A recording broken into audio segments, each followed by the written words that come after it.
Welcome to the El Cajon City Council meeting. We have resumed in-person meetings with a limit of 50% public participation allowed.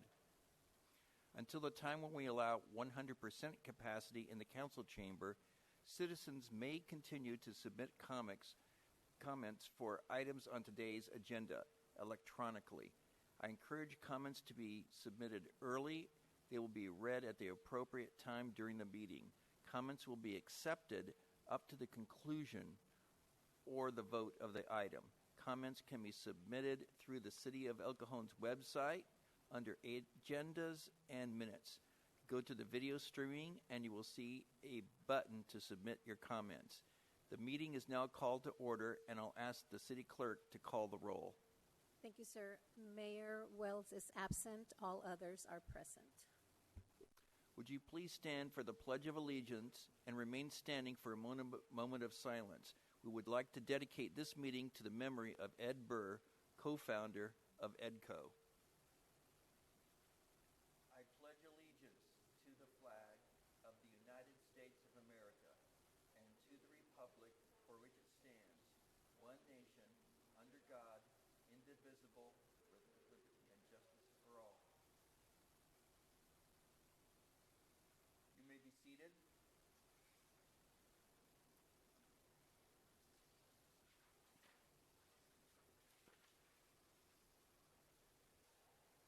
The city clerk posted orders of adjournment of the May 25th, 2021 meeting and the agenda of the June 8th, 2021 meeting in accordance with state law, council, and housing authority policy. We have no presentations on today's agenda. Agenda changes. Does staff have any agenda changes? Deputy Mayor Kendrick, we have no changes. Are there any agenda changes from council members?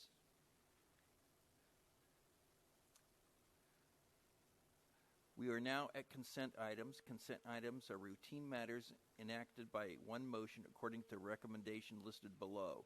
With the concurrence of the City Council, a council member or person in attendance may request discussion of a consent item at this time.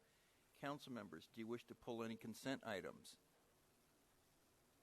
Staff, do you wish to pull any consent items? No, sir. Angela, do we have any comments for consent items? No, sir, no comments.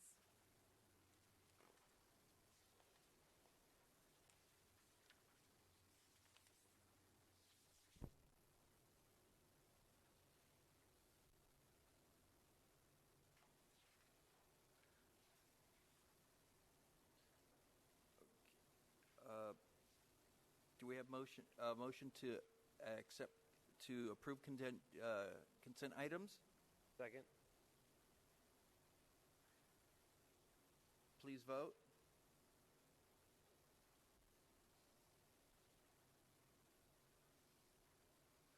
Motion carries by unanimous vote of those present.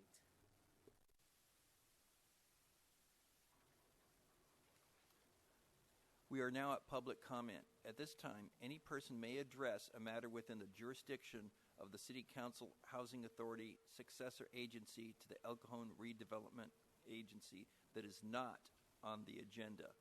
Comments relating to items on today's agenda are to be taken at the time the item is heard. State law prohibits discussion or action on items not on the agenda. However, City Council and Housing Authority members may briefly respond to statements or questions. An item may be placed on a future agenda. Angela, did you receive any comments? No comments for public comment. Thank you. Written communications. There are no written communications on today's agenda. Public hearings. There are no public hearings on today's agenda. Administrative reports.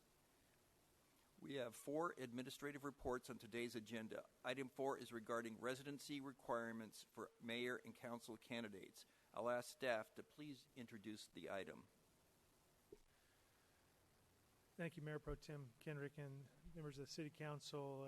One of the City Council's identified priorities is the request that staff bring back what was referred to as an election integrity ordinance. Specifically, I think the council was looking for an ordinance that would require something more than just simply checking the Registrar of Voters Office for residency, And in this case, as mentioned in my agenda report, we'll refer to it as domicile of candidates. And it specifically addressed whether, somebody who's running for mayor is in the city or somebody who's in a council district resides or is domiciled in that district. In furtherance of this priority, the city clerk canvassed other cities to determine if such an ordinance has been implemented elsewhere in the hopes that we could find some sort of assistance in this regard. Her search yielded very few actual ordinances, but two or three of the responses from cities had adopted policies. They provided us with resolutions that gave policies for the city clerk to follow. Most of those policies then required a search of or actually request of records that would prove domicile, that a candidate was domiciled in that proper location. As my agenda report states, the proof of residency is already a part of the California Elections Code when a person actually registers to vote. And as we know, to be a candidate to any office in California, you need to be a registered voter and otherwise qualified to hold that office. We presume that once a person's registered, that they or re-registers, it is a valid status if accepted by the registrar. The registrar will require some sort of proof of residency, including a driver's license or social security card, as well as certification of where they reside. It's worth emphasizing the real question might be where a person is domiciled if they are to be a candidate or a voter. And that takes an analysis of action on the part of the candidate or the elector. In other words, where they are physically located and or relocated as a residence, and whether the intent is for the candidate to make that location their domicile. As my agenda report reflects, there's two different things that you need to consider. One is residence of a person can be multiple, or a person can have multiple residences, but you can only have one domicile, and that's the critical analysis. My report recommends that we do not adopt any sort of ordinance, however, to alter the current approach. Currently, the city clerk relies upon information provided by the registrar when determining if a person is registered to vote and if that person is domiciled in the city or domiciled in the particular council district that they are seeking to achieve. This recommendation is to avoid burdening the city clerk and the city attorney, not only checking each and every candidate with additional proof. It's a very time-consuming process, but also undertaking the complex analysis to determine the intent of the candidate who registers at one address while maintaining a residence perhaps at another location when the question arises. That being said, if the council would like a policy to be followed by the city clerk, it is my suggestion that first, the policy be set by resolution, not ordinance. And second, that a candidate's cooperation in providing proof be voluntary, with the provision of types of documents to provide domicile to be identified by that policy, and giving the candidate the option to not to decline to provide information without affecting that person's eligibility as a candidate. Of course, the choice to decline, as well as the documents that prove that candidate's domicile, would be public records, redacting certain private information that would violate the constitutional right of privacy for those candidates. That concludes my report, and we can return with whatever documents or procedure you decide is appropriate. I'm ready to answer questions. Does council have any questions or comments?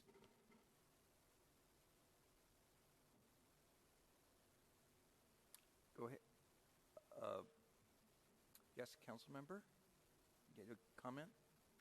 So how would this have affected this last election cycle? Because we had an incident where a candidate stated he lived one place and did not. Well, first, we don't know that he did not, And again, the second issue is that he could have resided in 2 locations. And that would have been The real legal? question is where he was domiciled, and the Registrar of Voters tells us that was at the location within the district that this person ran for office. If we had this sort of policy in place, and if that candidate did choose to provide information that the council might have decided was appropriate to justify or prove their domicile, that information would be available to the public. It would be available for other candidates to review, to be critical about. It could be used for challenges, to prevent that person from taking office, but actually would not likely prevent them from being a candidate and being elected. It would provide perhaps proof to be used one way or the other if a challenge was made after election and that person was successful. Remember, we're not trying to keep somebody off the ballot, and I don't think a court will allow us to keep somebody off the ballot as long as they're registered to vote in that location.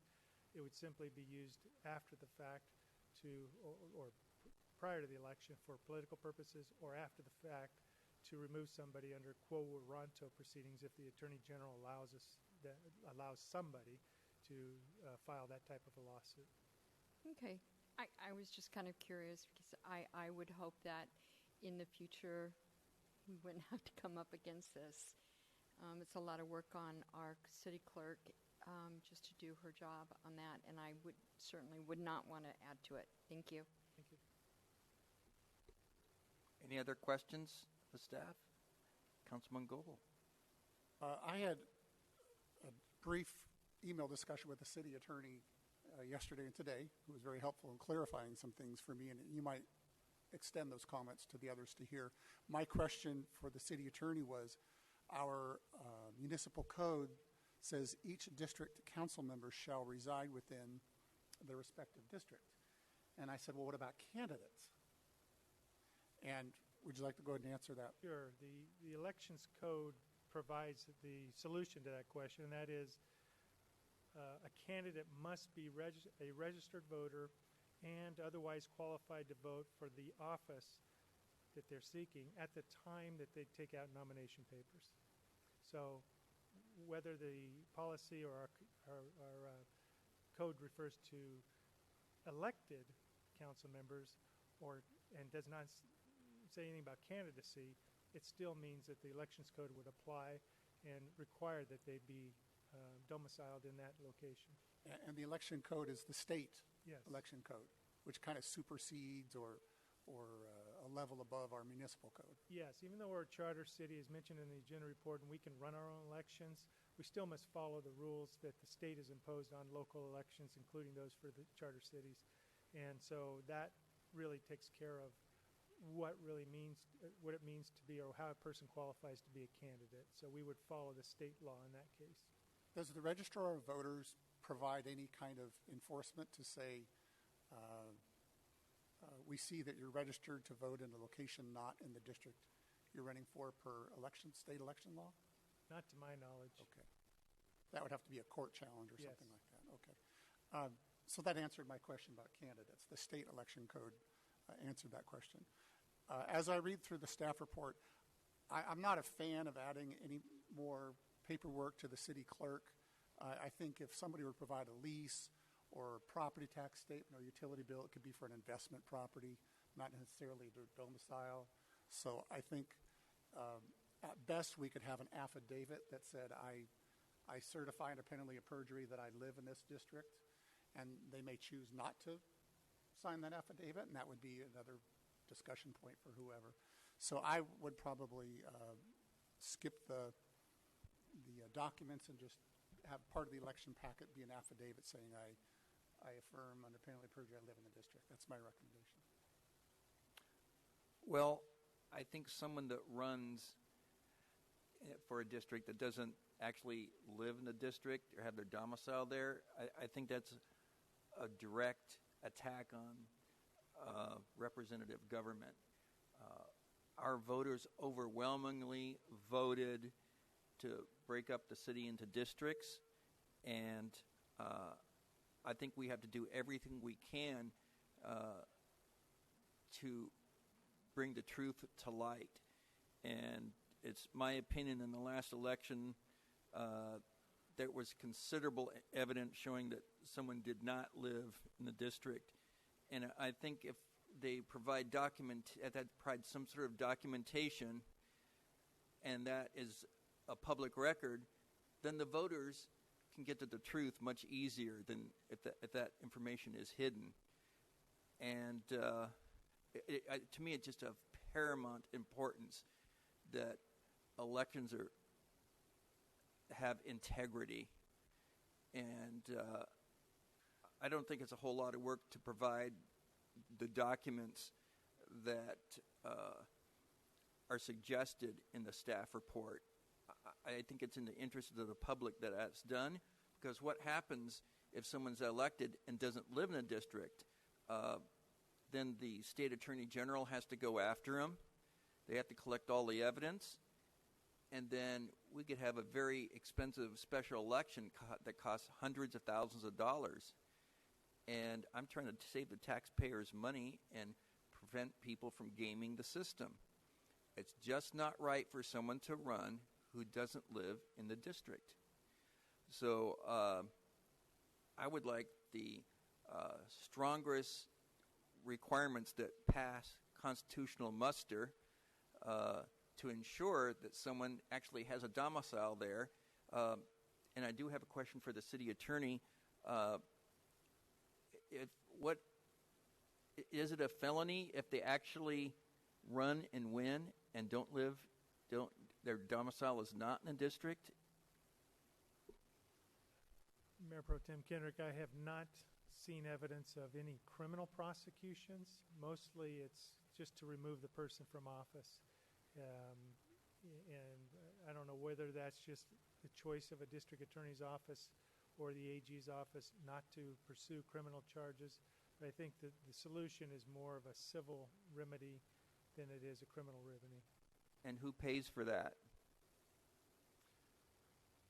Well, if somebody were to choose to file an action to challenge the election, first you have to get the approval of the Attorney General through the quo warranto process.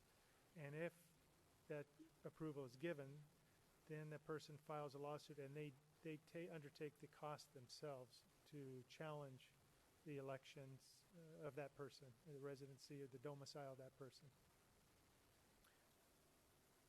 Well, if someone wants to enroll their child in a particular school, they have to come up with some proof of where they live. Property tax bill, the rental agreement, utility bills.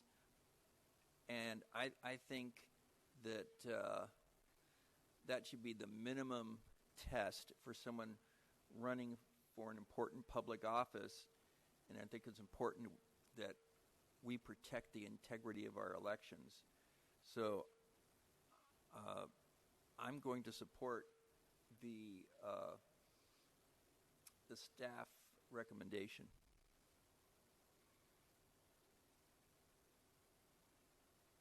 Just to clarify, so, Mr. City Attorney, the staff recommendation is it would be a voluntary submission of documents, and that candidate could choose to not submit that document, which would then therefore create the message that they're trying to hide something, and then another candidate could challenge that independently. Is that kind of the course of action that would occur?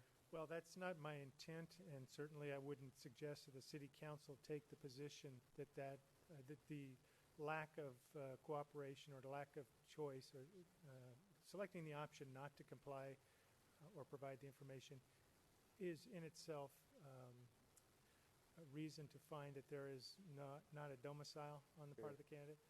What I'm suggesting is that at least it provides a book of evidence that for both, it goes both directions. Yep. Can or cannot be used to assist a candidate in taking away the speculation as to whether he or she is domiciled in the district. I think a voluntary submission of documents is good. I agree. And in actuality, what would happen if a person refused it? That person would call attention to him or herself. And we have some pretty good investigative reporters in this city, and they would take a hard look at it and find out, okay, do they have a homeowner's exemption where they say they live? Do they, look at all these different things? And the public is just going to get the truth. And I don't want to withhold information for the public because I want to give them as much information about the candidate as possible so our elections have integrity. And it's optional. They can make the choice, yes or no. I've got a question then. Let's say I can think of a situation where a person owns a residence in the district but has moved to another part of the county. But that residence they still get, and they've now leased out that residence. So the property tax statements are in that name at that residence, perhaps even a utility bill. The grant deed is still in their name. So if they submit that as evidence of a domicile, number one, that's probably fraudulently doing so, but that's not our policing to do. Does that provide the strength you're looking for if somebody willingly provides a property tax statement that's in their name for that address, but they live in La Jolla? Right. Well, the property tax statement, if they don't live there, it's not going to show the homeowner's exemption. So and what it does is it calls attention to something if they don't have the homeowner's exemption, and then I think the newspapers will start to investigate, because that's a story when someone's trying to cheat the system. So let's say they could submit a utility bill instead. Well, then they submitted a utility bill, but then someone might check it's public information who has a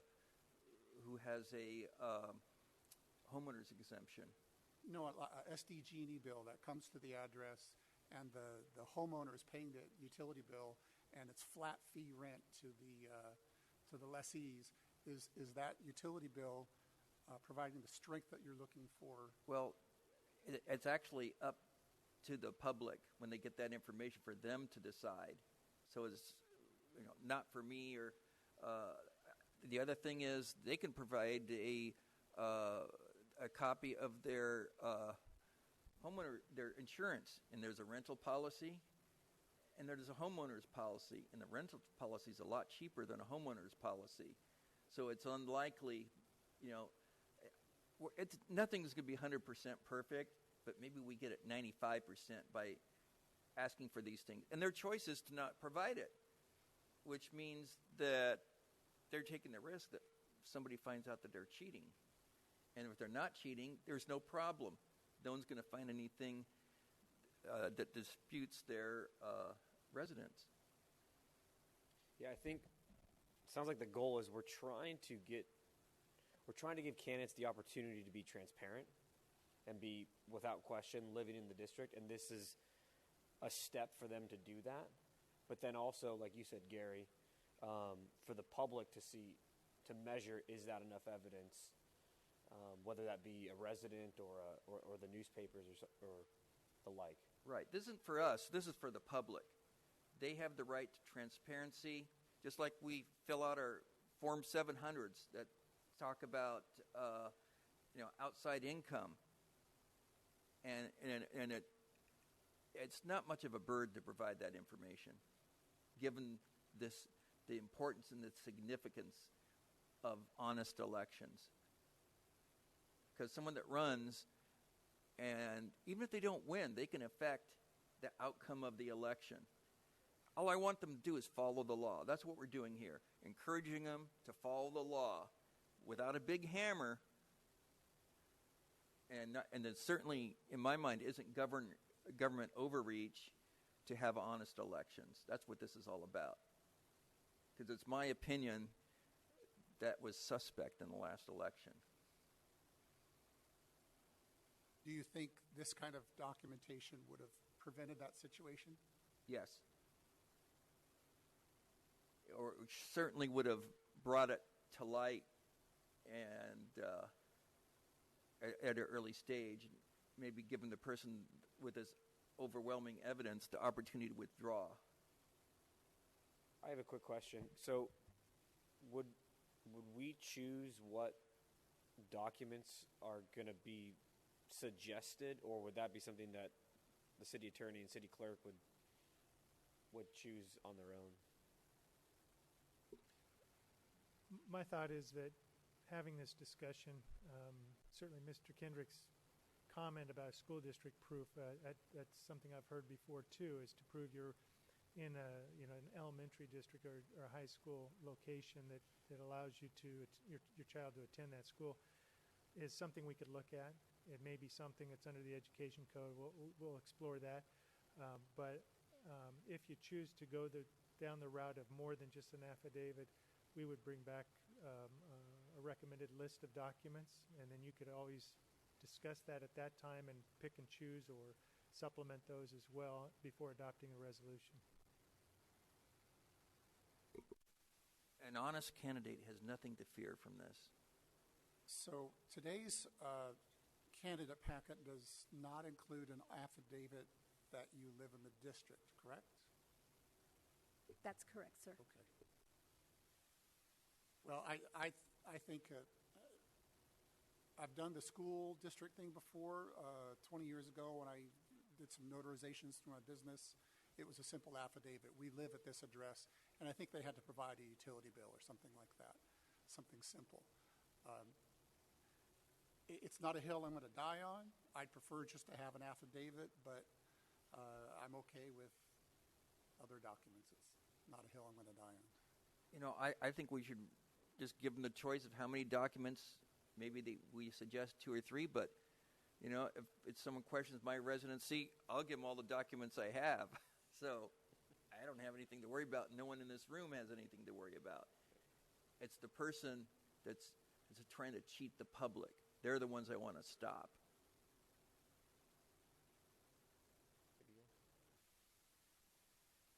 So,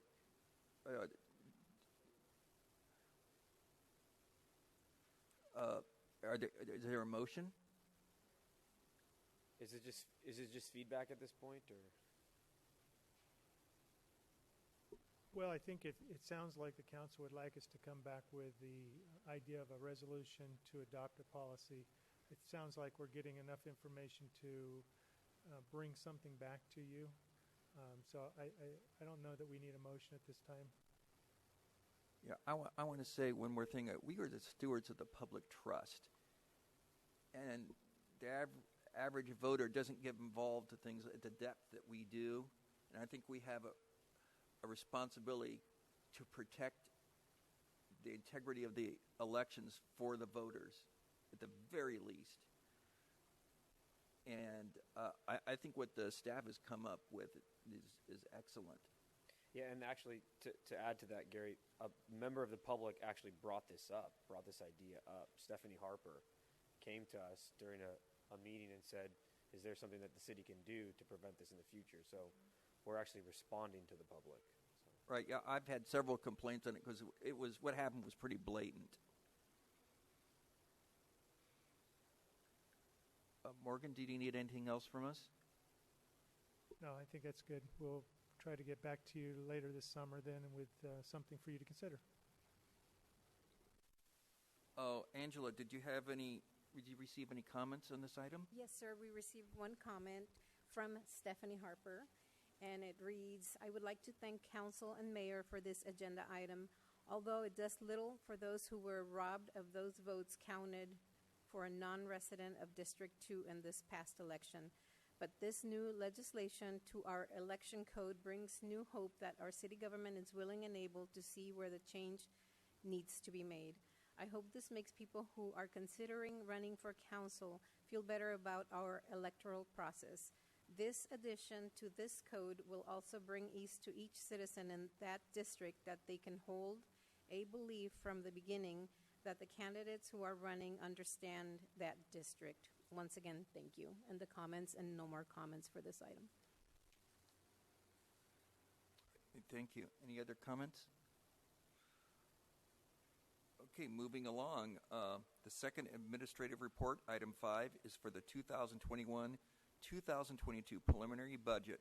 I'll ask staff to please introduce the item. Good afternoon, members of the council. The purpose of this agenda item really is an information item, getting you primed to consider the annual budget at your next council meeting. I'm going to invite Clay Shane, our finance director, to come down to present some information. But as part of the staff report, you'll also find a draft transmittal letter from me, kind of a overview of the budget and our proposed cover for the budget. So that's in the budget package. I wanted to just reiterate a couple points. One is the draft budget we're presenting this evening is balanced. I think that's an important thing given the year that we've had. You'll hear from Mr. Shane, but we actually did better financially than we anticipated, in part due to robust revenues, but also because your city staff really tightened the belt and per the council's direction, and I think we fulfilled what your expectations were in making sure that we did not exceed expenditures or we reduced our expenditures as much as possible. The other thing that I wanted to point out is I've been extremely impressed with our staff this past year.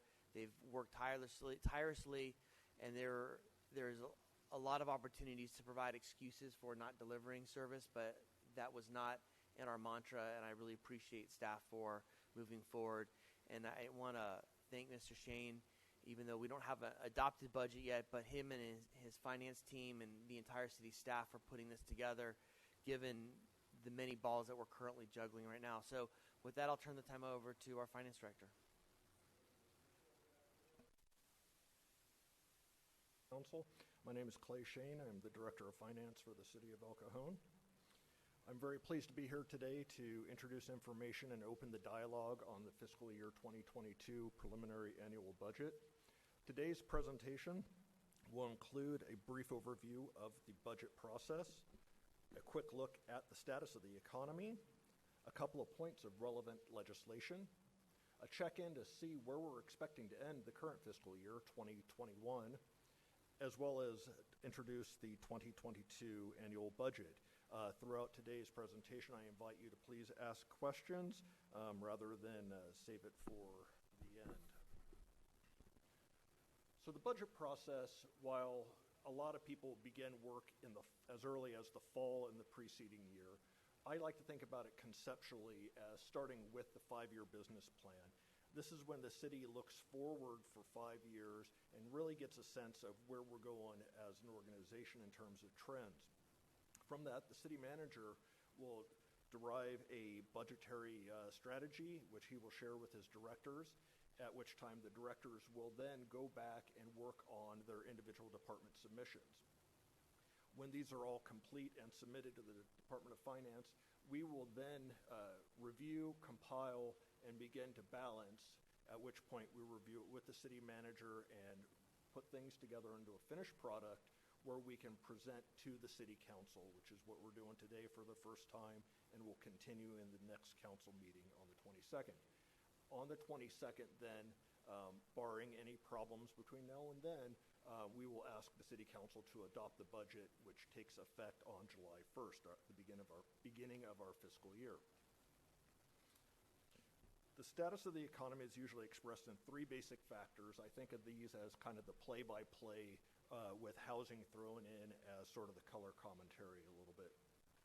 The first one is gross domestic product.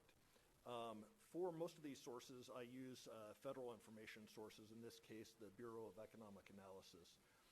They produce a regular series of status updates on GDP, and I've been looking at these reports for a great number of years, and they always include this graph on the beginning of the report. And I've never thought much of it, but I find now with the recent events, what we've experienced in the last year, it particularly telling of what has occurred. If you were to hypothetically draw this out several years to the left, you're going to see very much the same pattern. The economy just sort of bumps along at 2 or 3%, and this graph is not very exciting until we get to last year. And I think this really shows what we've all experienced in the last 12 to 15 months. This is calendar year, so quarter one or Q1 is January through March. COVID really hit us right in the mid-March, end of March, in Q1 of 2020. And you can see where national gross domestic product goes negative at that point. Q2, or April through June, is when we really felt the pain. A lot of dire outlook at that point in time, including here. I think we had some catastrophic initial projections of shortfalls in sales taxes of up to $12 million at one point. However, when July rolled around, the economy bounced back hard and has continued to grow pretty significantly since. I was looking at the detail behind this report, and as of Q1 2021, we have finally gotten back in raw dollars back to where we were at Q1 of 2020. So I don't want to use a term like recover, but we certainly are getting there for sure. On the unemployment front, we have seen also impressive recovery. Oh, I wasn't going to use that word, was I? As of April 2021, U.S. unemployment was at 6.1%. Which is significantly better than what it had been a year before. In fact, California for the same period was 8.3% and was high as 16% in April of 2020. And just for comparison's sake, to put it into scale, that change represents approximately 1.3 million jobs in California. On the inflation front, this is the first time in a long time we've had anything to talk about there. Inflation has been pretty consistent around 2% for a very, very long time.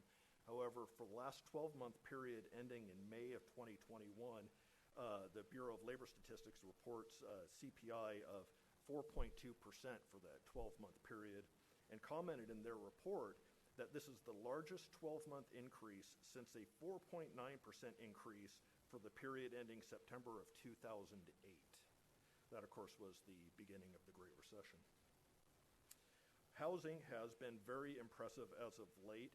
In a April 2021 release, the Department of Commerce reports that housing starts are up a staggering 67.3% from the same point last year, while new home sales are up 66.8%. The assistant city manager keeps us abreast of a very busy state legislature as well as federal legislature. But I want to talk about three actions that have had a significant financial impact. Only one of these is very current. First, of course, is the American Rescue Plan. In March of 2021, the American Rescue Plan Act was signed into law. As part of that act, $30.4 million was allocated to the city of El Cajon to recover from the effects of COVID-19. We have had a standing council item for this subject. In fact, it follows this item, so I don't want to get into a lot of detail. However, as it applies to this budget, it is fully appropriated this year in 2022 to acknowledge that these monies are there. However, they remain to be fully committed, and the budget reflects that. In 2018, a very significant Supreme Court case was decided, South Dakota versus Wayfair. That has led to a number of state laws regarding implementation of this decision. And this was the shift in recognition of sales tax and changed that to the point of destination rather than from shipping. At the time, there was a lot of uncertainty about what the impact of that would be. In late 2019, we began to see the effects just in time for COVID to hit. And since that time, two significant factors have happened there. As brick and mortar stores have shut down, people have shifted their shopping to an online presence, which has definitely affected how sales tax have come in. But also we're seeing mixed in there the Wayfair decision impact as well. So it's very hard to tease out exactly what the impact is, but our working estimate of the impact of this decision is approximately $1.5 million a year in additional sales tax to the city. And then, of course, Proposition J, for those of you who are not familiar with it in the public, this was a voter-approved sales tax measure passed in 2008, authorizing an additional half-cent sales tax. This measure expires in 2029. and it remains a critical source of funding for governmental operations in the city of El Cajon. In 2022, we're anticipating $10.9 million of revenue from Proposition J. This represents approximately 13% of total general fund revenues. And just to put it in scope, that's the equivalent in 2022 of 55 police officers, or roughly half the uniformed police officers in our department. But it's also the equivalent of 3 entire Parks and Recreation departments. Just to put it into perspective how significant this measure is. So moving along to 2021, specifically where we anticipate to end the year for general fund reserves. As I alluded to a little bit earlier, the impacts of sales tax, every time we update numbers, it's a little bit better than we feared, a little bit better than we feared, a little bit better than feared. And we continue to see that. We adopted a budget about this time last year, or the city council did, of anticipating approximately $23 million in sales tax. And currently we're anticipating to exceed that by approximately 8%. Similar thing for Proposition J. We're anticipating a beating budget by close to 4% there. Property taxes, this is still a pretty significant growth from the previous year, but it has occurred as anticipated, and we've had minor softening in all our other revenue categories. Bottom line general fund revenues, therefore, we're anticipating to total about $75.7 million, which is approximately 1.6 better than budgeted a year ago, or 2.2% better. On the expenditure side, this is very much what we reported and anticipated when we were in front of you for the mid-year report in March. Salary and benefits are more or less on budget at 100.2% of budget. Bottom line, we're anticipating savings a little bit more than $800,000 in the general fund, most of which is happening in the material, supplies, and services category. We're only expecting to consume approximately 95% of the budget by year end. So overall, bottom line, 99% to budget, or $82.6 million. I want to go back on this slide a little bit. If time permits in our next meeting, and depending on how this conversation goes, I may come back to this and show you some of the trends on this, because it's been a very interesting story to watch how the general fund has performed over, say, the last 5 years, the incremental increases we've seen, as well as the shortfalls and how we're starting to recover. Didn't want to spend a whole lot of time on that today, just in the interest of getting as much as we can out there, but we may come back and discuss this a little bit more. So, taken all together, this slide represents where we anticipate ending the year net result. There is a lot of information on this slide. I will try to bring out the highlights of it. First, on the budget column, we started the year with $48.8 million in total general fund reserves. We anticipated revenues of approximately $74.1 million and anticipated expenditures of approximately $77.9 million.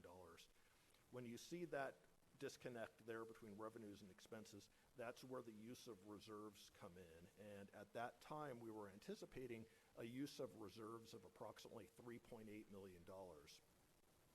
Since then, we've had a couple of very specific actions that I wanted to separate from, those two lines for revenues and expenditures kind of represent our operating budget, if you think about it that way.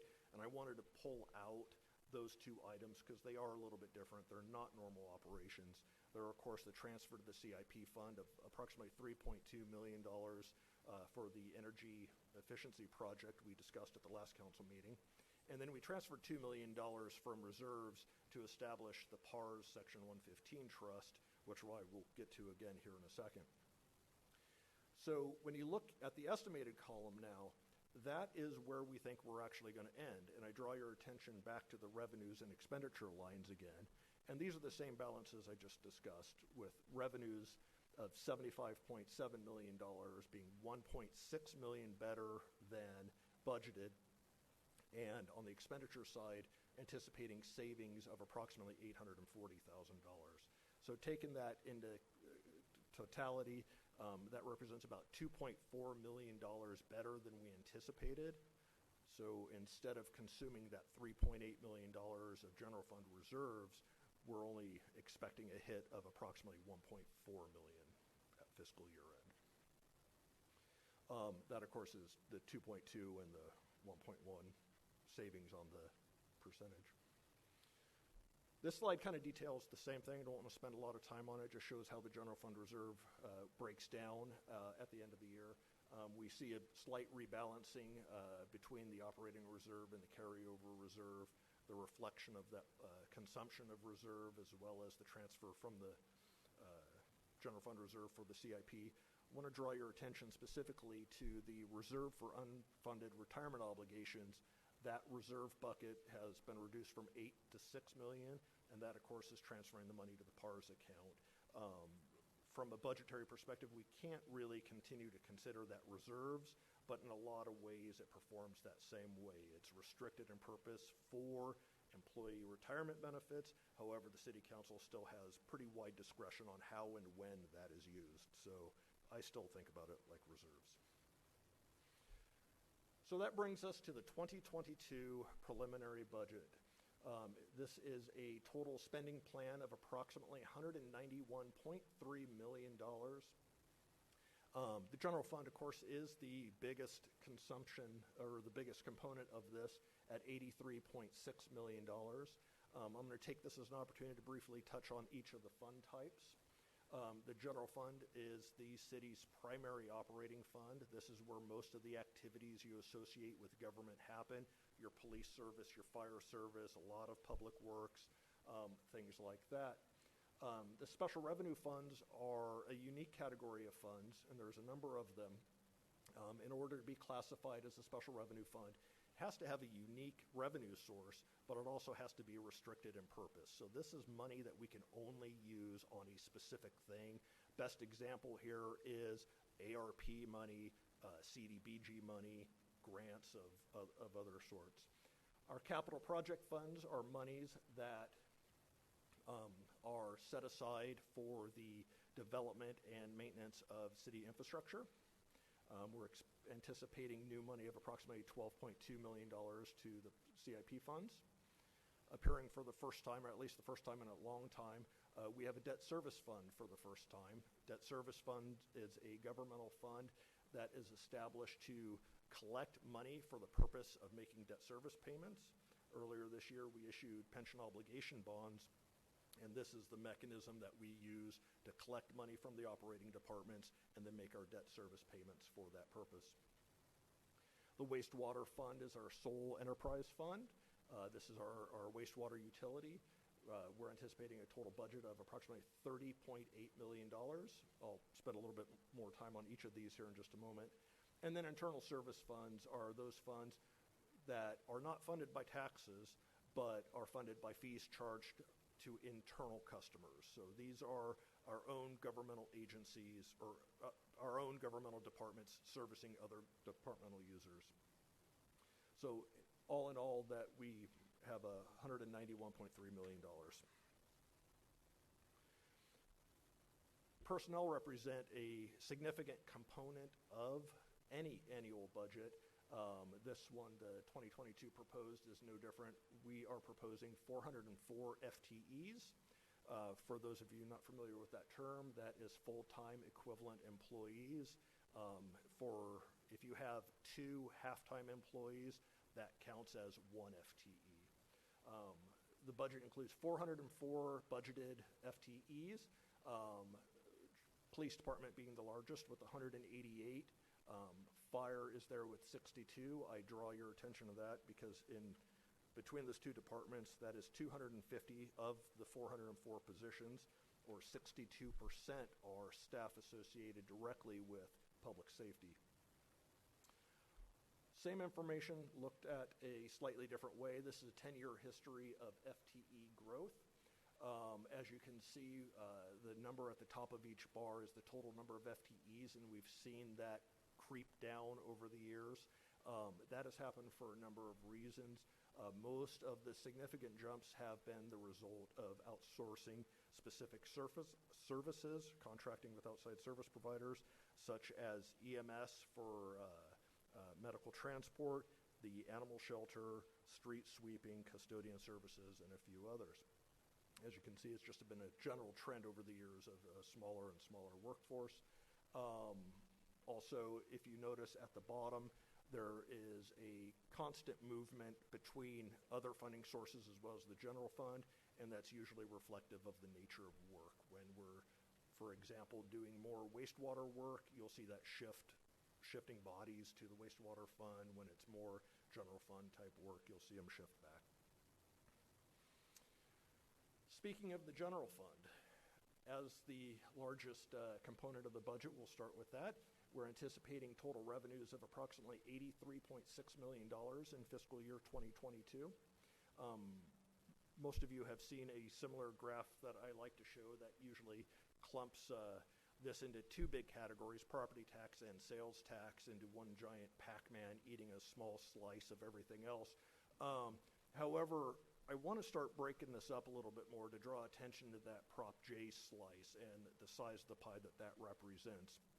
However, I think you can still see that the two sales tax categories and property tax accounts for approximately 3/4 of total general fund revenues. On the expenditure side, also totals $83.6 million proposed. The police department here is the biggest wedge in the pie at $41.3 million. Or approximately half of the general fund. Between police and fire, approximately 75% of the general fund budget is dedicated to public safety. Ordinarily, I would detail out the growth of departments year to year between the previous year's budget. I think given the measures that were put into place in 2021 in response to COVID makes that a little misleading right now, so I was going to pass over that. However, I did make that available for you in the agenda report. Looking at the same information a slightly different way, this is by expenditure category. In the general fund here again, same $83.6 million. But personnel costs, salaries and benefit costs, are approximately 66% of the total budget. But I want to bring your attention to one change we see this year. This is also as the result of the pension obligation bonds.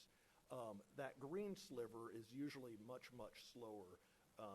Because we are not paying CalPERS directly as an employee benefit cost, those dollars are no longer categorized as salary and benefits, but are now showing up in the green wedge as transfers. If you were to account for that, approximately 75% of the general fund budget is associated with personnel costs. This slide has perhaps of all the little things in the budget I'm happy about, I think this is the one item that I'm the most proud of in this budget, and it's that zero right there on the planned use of reserves. We anticipate starting the year with approximately $42 million in reserves, and we're anticipating ending the year with $42.2 million in reserves. And that's because revenues equal expenditures, and that is a balanced budget with no planned reserves. And I think given everything this nation, this world, this city has been through in the last 15 months, if we're right about this number, that means we have moved through this episode with only using $1.4 million of our reserves. And as Mr. Mitchell said, it's really been a team effort with everyone contributing to get us there. Here again, similar to a previous slide, this breaks down where we anticipate the individual buckets of the general fund reserves. We're anticipating, after recategorizing the 20% reserve to be at $16.7 million, the economic uncertainty reserve at $6.5 million, the reserve for unfunded retirement obligations at $6 million, and then, of course, the carryover reserve at $13 million. Moving to the wastewater fund, our enterprise fund, we are proposing a revenue budget of approximately $31.5 million. The majority of this revenue is being generated by charges for services or our sewer bills. The sewer fund does collect monies in a number of other ways, but clearly that is the primary source of revenue for the fund is charges for services. The expense budget, as proposed, is $30.8 million. If you notice, that is not equal to the revenue budget, and one of the unique things about this type of fund is this has both operating and capital expenses in it, and CIP typically have a disconnect for timing between the revenues and the spending of those revenues, so that's not uncommon to see that. Of the general fund, of the wastewater budget, $30.8 million, approximately half of that is tied to the actual transmission and disposal of the wastewater itself. Keeping the system operating accounts for approximately $8.2 million, and then maintenance of the system and replacing of equipment, an additional $6.4 million. For our special revenue funds, I've only shown the top 5 here, the first of which is the American Rescue Plan Act Fund at $30.4 million. The second largest is our gas tax fund. Most of our transportation funding is in our CIP funds. However, this is more for street maintenance than building more streets. $2.8 million is appropriated, or we propose to be appropriated, for housing project funds. The CDBG entitlement is an additional $1.3 million this year. And of course, the Magnolia Performing Arts Center is proposed at $1.1 million in anticipation of reopening. The sole component of our debt service fund is our pension obligation fund, which is anticipating collecting and then paying the debt service payment of $9.1 million. And these are our 6 internal service funds. $2.2 million appropriated for vehicle maintenance, fleet maintenance, $1.2 million of vehicle replacement, and it's too big and too red not to point it out, but that does include the replacement of one of our aging fire engines at approximately $760,000. Also, our 2 self-insurance funds, traditional liability in self-insurance and workers' compensation at $2.5 and $1.5 million respectively. Our IT services fund, $3.8 million, and our other post-employment benefits at $1.1 million. We present the CIP program a little bit differently than by fund, and that's just because it's so project-driven. We try to have a project focus on this. For 2022, there's the proposal for 6 new projects. This is the very necessary but maybe unglamorous work that government does. The majority of this work are street lights, traffic signals, sidewalk maintenance, things of that nature, as well as a gate replacement in our public works operations yard. Included with CIP are a number of amendments to existing projects. In the transportation program, we have approximately 6 project amendments proposed, the largest of which is related to the El Cajon Transit Center. The city CIP program adjustments are primarily tied to improvements to the fire training center that we have a contractual obligation with HFTA. The public safety program includes a proposed amendment for the fire administrative offices at the Public Safety Center. And the wastewater program has 5 proposed project amendments totaling $4.8 million, with the largest of which being tied to water quality improvements. So as Mr. Mitchell explained, this is an informational report today. It is to open the dialogue on the 2022 budget. Therefore, we're not necessarily looking for any specific action or motion. However, that does conclude my report, and I'd be happy to answer any questions if you have them. Council members, any questions? Angela, did we receive any comments for this item? Yes, sir, we did. We have 8 comments. The first one is from Ivan Andujar, and it reads, East County Transitional Living Center supports our police department and appreciates the cooperative efforts made by our officers. Our children are looking forward to a basketball game rematch.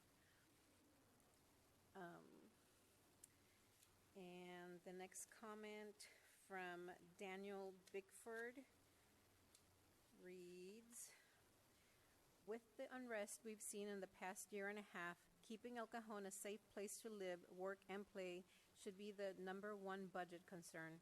Recently, an Atlanta City Councilman had voted in favor of defunding the police.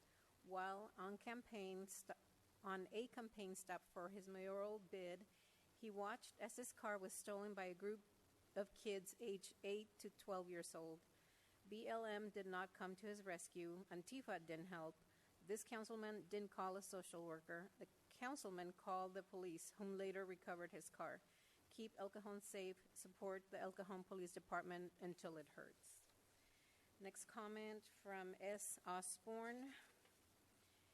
Is there a way to add funding to the police for use in additional training? I don't want to see things that happen in other cities happen here because we didn't train our officers. From Michael Myler. I'm concerned about the cost of the police reacting to unrest. Do they have the financial resources ready in case the protests return this summer? If not, what is the plan? From Sharon Murphy. I have been living in San Diego County for 60 years, including working at Chase Elementary. I just want to make sure ECPD knows how much the community supports them and that we appreciate what they do, all they do for each of us day and night. From Josh Turnchin. We strongly oppose the motion to defund the police. As a third-generation business owner in El Cajon, the challenge of combating material theft is a never-ending battle. The transient and drug abuse epidemic seems to have accelerated as a result of the pandemic, which makes it increasingly difficult for us to maintain a profitable operation. We would welcome additional police support in our efforts to stem the losses we routinely suffer due to thefts taking place outside of operating hours. A reduction in police support could mean the death blow to our 43-year-old El Cajon headquartered business. Thanks in advance for your careful consideration. And Mr. Turchin is the president owner of California Metals, DBA Miller Metals. I have 2 more. And this comment is from Stephanie Harper, and it reads, I am hoping that you can answer a few questions regarding our budget. What money has the city given to the East County Homeless Task Force? What projects has our funding helped with? The last time I attended one of their meetings, they were fundraising for such things as a mobile shower station. These are simple investments the city can make. What Wells Park project do you have the spending going towards? I question this because of the past $500,000 allocated for Phase 1 and another $500,000 allocated for Phase 2 of Wells Park improvements. Very few things promised for those budgets were carried out. No ADA compliant bathrooms. In fact, it has gotten worse for people who use the bathroom at Wells, since you are expected to wash your hands where you drink your water from. That is a hepatitis B scare waiting to happen. No new picnic tables, no new walk paths, and no splash pad for our children. I do not recall any meeting where any of this money was reallocated somewhere else. Isn't that something that needs to be brought in front of council before it can be allocated somewhere else? We need to finish the projects that we start and not to make promises that we can't keep. Although this leaves the question of where these funds actually went.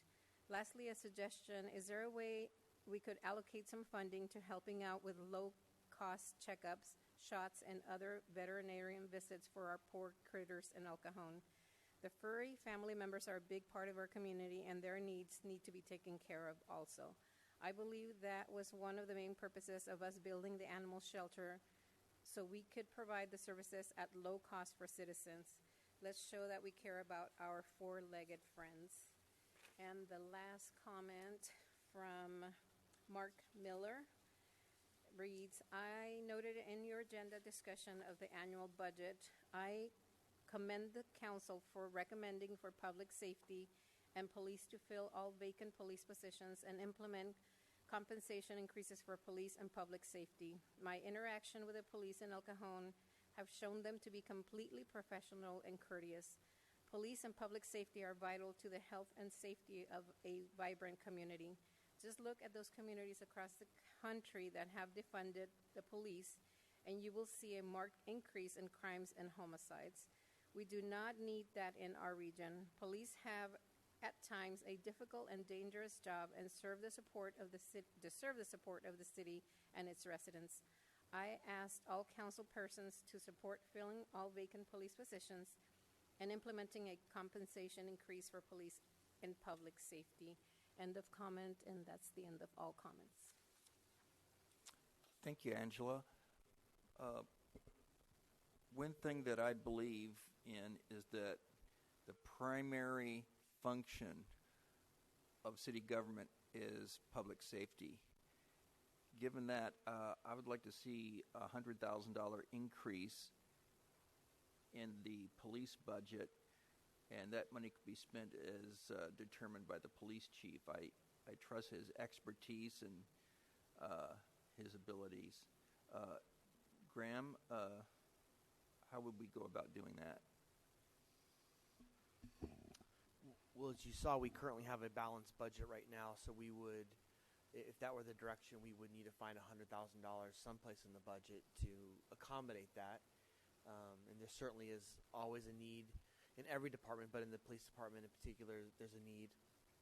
And talking to the chief about, as I talked to each of the directors about, if you had more money, what would you do with it? And one of the things that Chief Moulton has brought up is we could use additional funding for some de-escalation training, and some less than lethal technology that would enhance the existing technology we have. So that would be how we would utilize those funds if that was the council's direction. But if that were the direction, staff would need to find $100,000 from another area. Council members, any comments on that? Michelle? Yeah, I agree with Mayor Pro Tem Kendrick that we should add to the budget. But again, I'd like to have some, as Mr. Mitchell indicated, that we need to find that money someplace else. And I don't know where that can be found. But I'm sure that the chief could find some really good training programs for our guys. And I have full confidence that he would utilize the money judiciously. But I don't know where we're going to find the money for that. So I agree with Mr. Kendrick, but I also agree with Mr. Mitchell. So I don't know. I'm kind of stuck in the middle. Sorry. Councilmember Goebel. Could you go back to the slide on the general fund revenue sources, maybe the 5th or 6th slide? I need to understand the difference between the increase in regular sales tax and Prop J.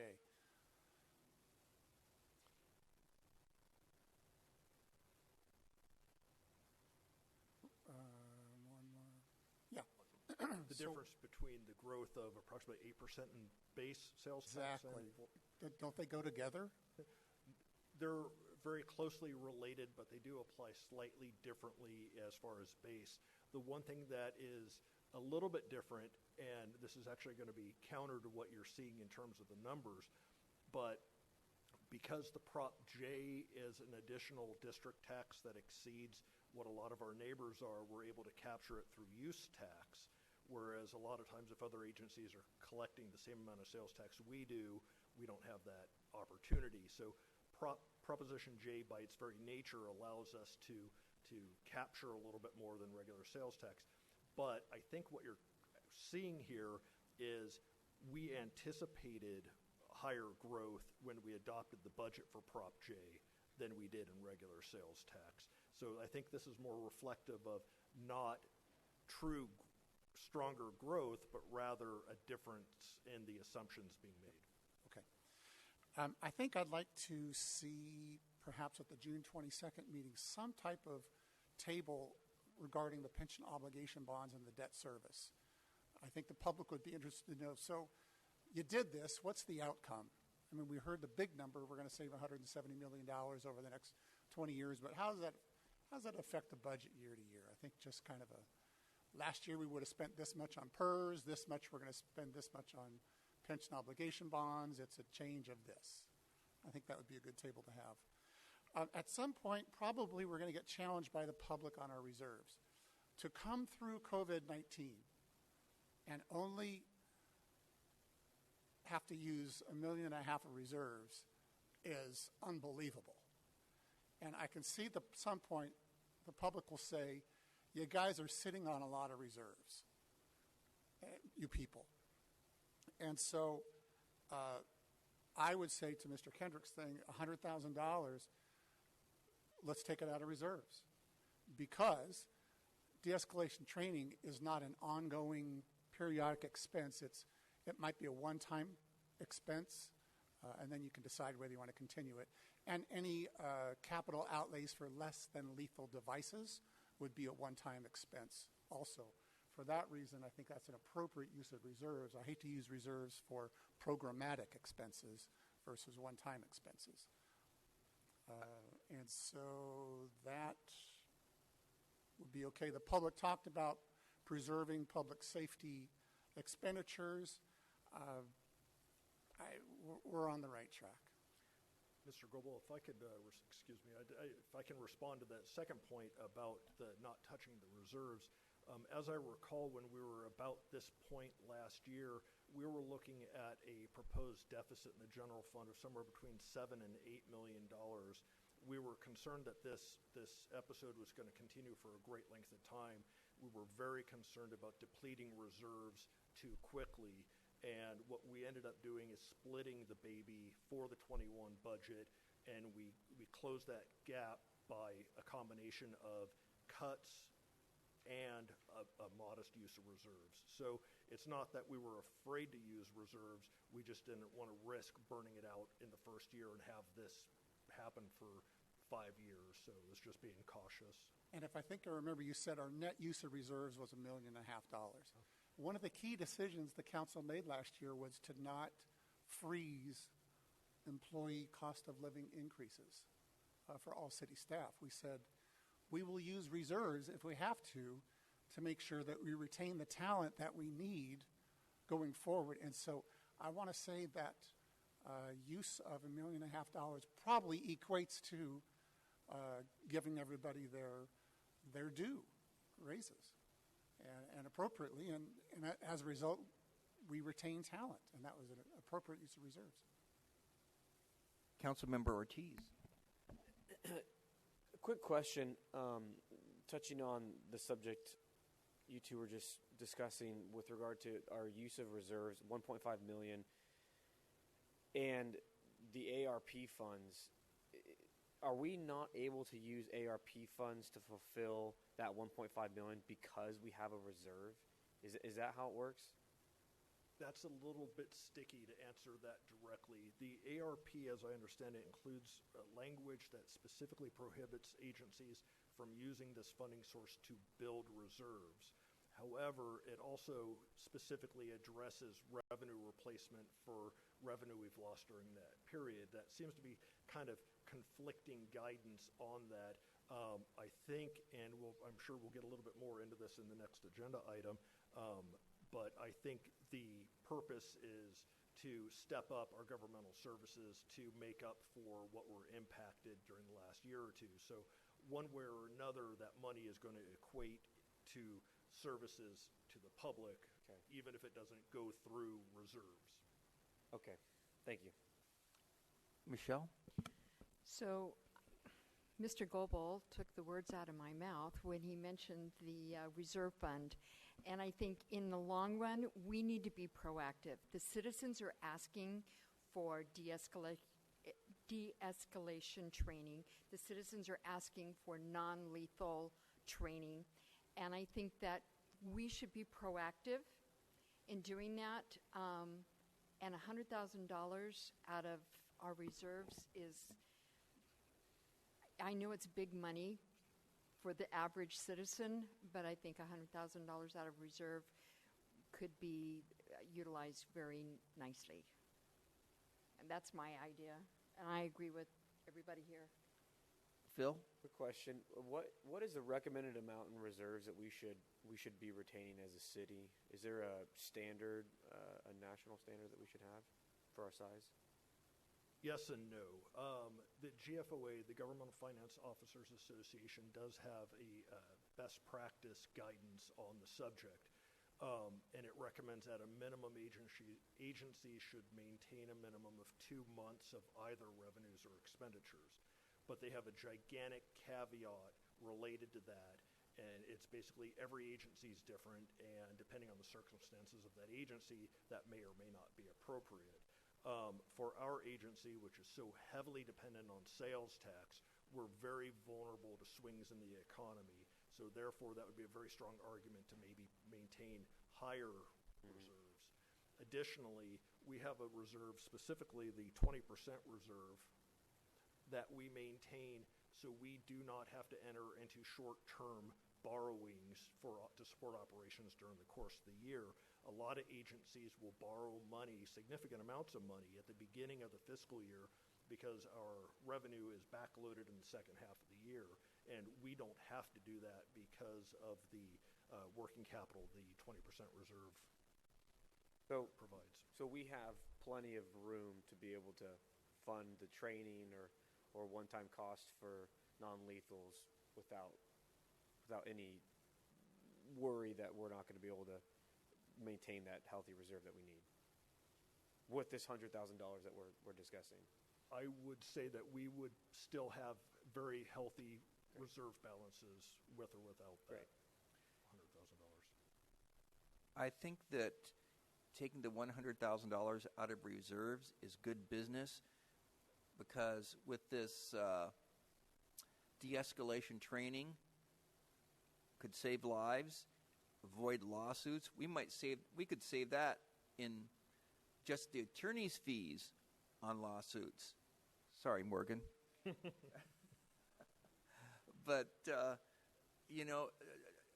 it's money really well spent, and to use the old adage, it's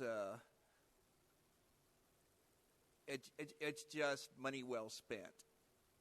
Just pennies compared to what it could cost us if things go wrong, and it helps to keep the public peace, and it shows the world we're trying to address a national situation here, and everybody wins in this.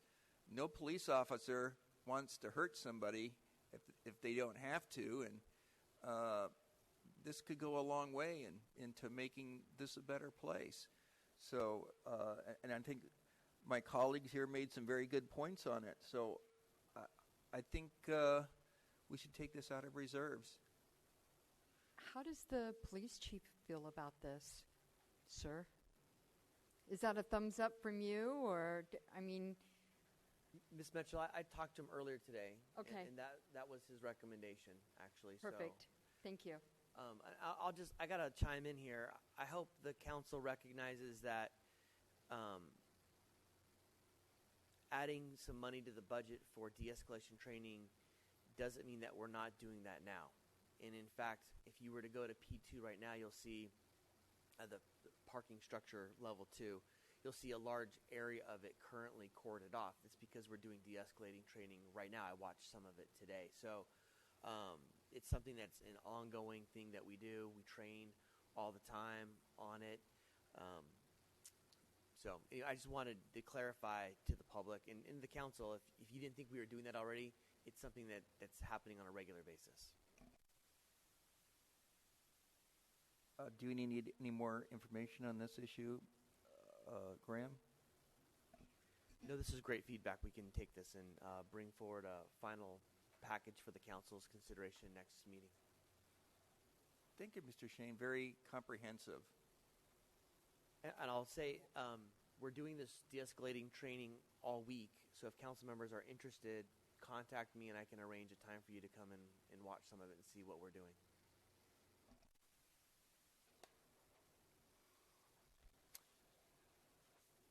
The next administrative report, item 6, is for the American Rescue Plan's eligible use of funds. I'll ask the city manager to tell us about this. Thank you, Mr. Deputy Mayor and members of the City Council. I have a clicker right there. Thank you.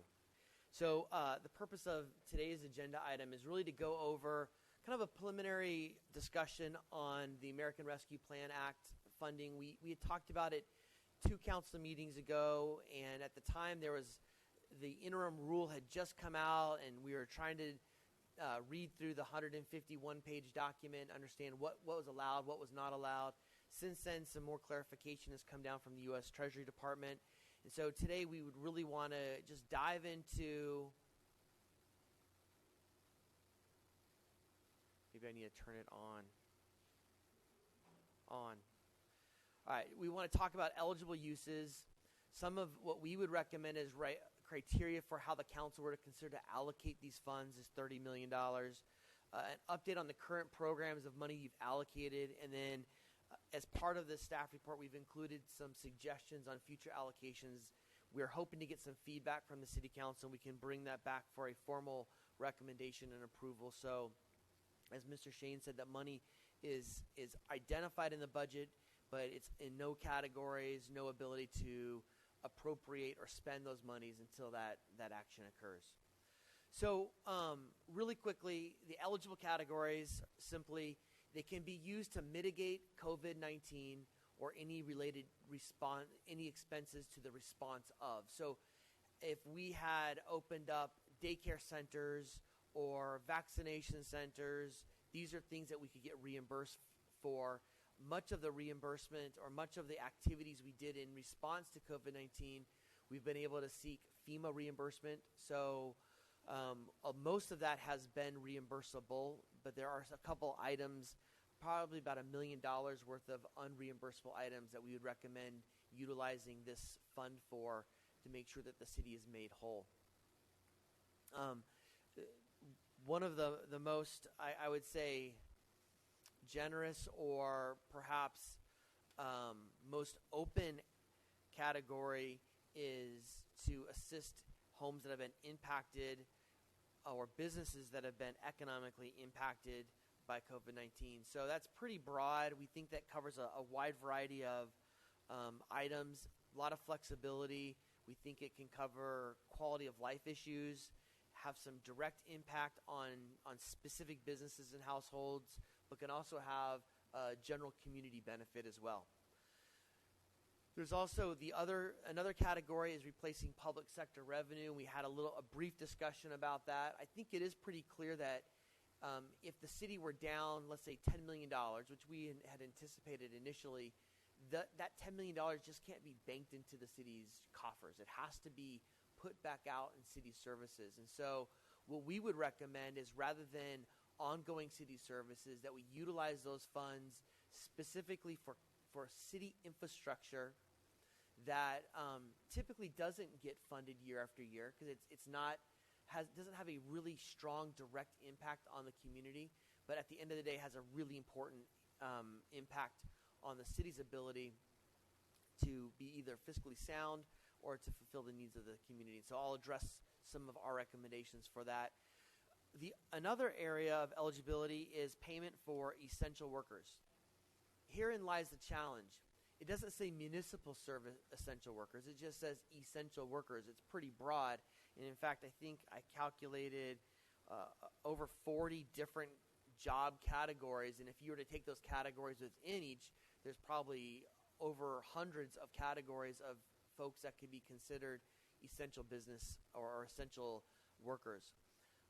Staff recommends that we not utilize the ARPA funds for this category. We think it's very complicated, it's complex, and we think there's other potential uses that would have a greater, wider, broader benefit for our community. The last is to invest in infrastructure. And The ARPA is pretty clear when it identifies infrastructure. It's not for city hall buildings. It's not to replace the video equipment in here, but it's really for broadband expansion, for clean water, stormwater, and sewage improvements. And so we actually have a couple projects that we would recommend for that as well. When we were going through the list of projects, one is we looked at the 900 plus responses that we received from the city, from the community. And we thought that was important. We presented those a few meetings ago, and there was a couple great nuggets in there. I think it gave us an idea of trends and areas that the community wanted spending in. Some of that had to do with homelessness, but I think we have diverted a lot of money from COVID relief funds to homeless. In fact, the majority of our last COVID CDBG monies all went towards homeless programming. So we're actually recommending no funds from the $30 million be allocated for homeless programming. We believe that one-time funds really should mean one-time expenditures. They should have a lasting impact on our community, something that you can look back a generation from now and say, we did that with that money. It fulfills a community need. And this gets back to, I think, Mr. Ortiz's idea. We could get everybody an iPad in the city. That'd probably be nice, but it really doesn't fulfill a community need. And so I think there's a value of having those needs assessments done. It strengthens the city's fiscal position. And when we look at some of the infrastructure projects, you'll see how that ties in. It complements the city's current mission. And I think we do some wonderful things, but there's some things we just don't do. We don't do our own transit, for example. So I would not recommend we start a transit system with these funds. I think we focus on what we do well. And at the end of the day, I think there's some value in having some equity in how the money is distributed. So update on our current programs. I'm going to go through the first four, a little bit more detail. We're currently trying to figure out what's the most logistically feasible way to assist our businesses through the business license program. So that has not occurred yet, but we're working on that. And as I indicated, the council had reserved about $10 million or allocated $10 million for reduced revenue. We think it's actually going to be much less than that based on the report you just heard. It'll probably be around the more $6.5 million range. So it does free up some money in the future. So quickly on the small business grants, it's been open. Applications have been open for the last few weeks. We've had 63 applicants. 34 grants have been approved as of literally an hour and a half ago, or 2 hours ago now. And we've distributed a little over $300,000. This is less than 10% of what the council allocated. Just so you know, we have sent direct emails to folks that have business licenses with the city. We spoke to the chamber yesterday. We're hoping to help utilize their assistance to get the word out. So we're anticipating that, we're hoping that businesses are figuring out how to best utilize these funds, whereas the last time it was just money, right? And this one, there are some strategic decisions that have to be made as part of this, and so we're hoping that that's part of the reason why that's occurring. But I think as time goes on, there may be some opportunities to modify the program based on performance of the program. The council's allocated $100,000 to help reduce barriers to receive those that would like a vaccine. So we've created a website. It's up and running. We actually have a hotline and a staff person that is at that hotline supporting the program. We've supported several community vaccination events, and we have several more coming up. We're developing a door hanger in different languages that will specifically target certain neighborhoods where we know that there's low vaccination rates, letting them know where the resources are. And then we're working with several organizations, Meals on Wheels, Elder Help, to identify seniors that want the vaccine but are homebound and can't get out, and we'll figure out a way to get the vaccine directly to them. So we're working on all of those different areas as part of the Reducing the Barriers program. Dollar Days is super successful. The staff report does have a typo. It says we've expended 31% of the funds. We're not even close to that yet, but we have spent, we're estimating almost $60,000 worth of programming that we're giving out for a mere $673 because we've collected $673 in $1 bills.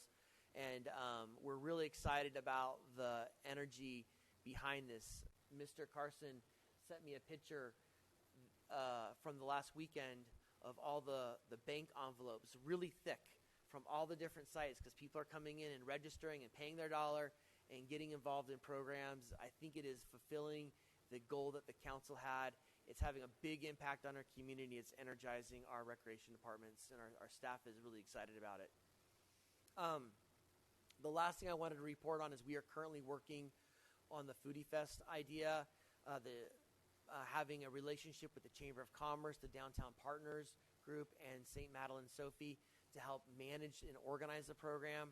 The idea is that the Chamber would handle the food, the Downtown Partnership would handle the entertainment, and St. Mad's would handle the craft booths and city booths and all the other informational booths.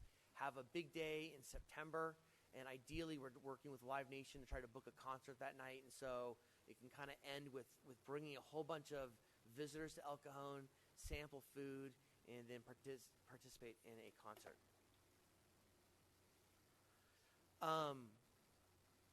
So the very end of the staff report includes a matrix right here that has a list of different proposed projects that staff is recommending. These are really possible areas, and staff is looking for feedback about these. We're recommending that less than 5% of the funds be used for COVID response and mitigation. The majority of that response has already occurred. There's really no reason to invest additional monies in that area. We're recommending less than 10% be invested in infrastructure. I'll come back to that in a second. That 20% of it be allocated for replacing lost revenue, and that the majority, almost 70%, really be directed back towards the business community, back to our neighborhoods, back to our residents, our households, in benefiting them with quality of life projects and direct business programs. So I'll kind of run through them really quickly to see if there's any questions. I won't go through them all. Some of them we've already talked about. We think there's an opportunity in the assistance to households and businesses to focus on some of the upgrades to some of our community facilities that have been neglected year after year. You know, almost every single year we utilize our rec centers as an evacuation center as there's fires in East County, but none of our rec centers have HVAC in the places where people actually would be living. And so there's really some value to create cool zones for those living on the valley floor, and decent, safe, and comfortable places for people to be evacuated. So putting in just 2 HVAC systems in our rec centers would have a big value to our community. We also think there's some opportunities for some park amenities, pickleball at many of our parks, soccer courts at Wells Park.